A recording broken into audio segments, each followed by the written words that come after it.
మంచినీటి చేపల ఉత్పత్తిలో రాష్ట్రానికి ఉత్తమ పురస్కారం లభించింది. ప్రపంచ మత్స్య దినోత్సవం సందర్భంగా భువనేశ్వర్లో national bank for fisheries development ఆధ్వర్యంలో ఏర్పాటు చేసిన కార్యక్రమంలో కేంద్ర మంత్రి పురుషోత్తం రూపాల చేతుల మీదుగా రాష్ట్ర పశుసంవర్ధక శాఖ కార్యదర్శి అనిల్ రాజేంద్ర, మత్స్య కమిషనర్ లచ్చిరామ్ భూక్యా ఈ అవార్డును అందుకున్నారు.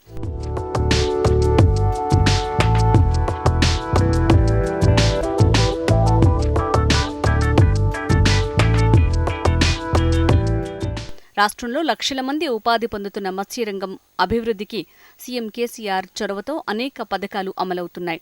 దేశంలో ఎక్కడా లేని విధంగా రాష్ట్రంలోని అన్ని నీటి వనరుల్లో ఉచితంగా చేపపిల్లల్ని విడుదల చేశారు. దీంతో 2014 నుంచి 2015 నాటికి రాష్ట్రంలో 2,27,000 టన్నులుగా ఉన్న చేపల ఉత్పత్తి ప్రస్తుతం 3,37,000 టన్నులకు పెరిగింది.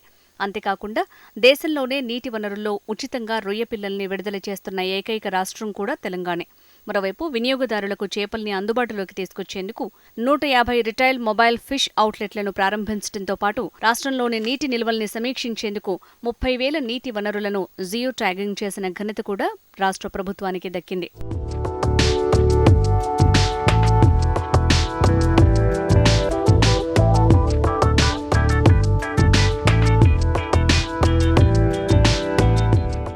దేశంలో చేపల పెంపకందారుల సొసైటీలు తెలంగాణలోనే అత్యధికంగా ఉన్నాయి.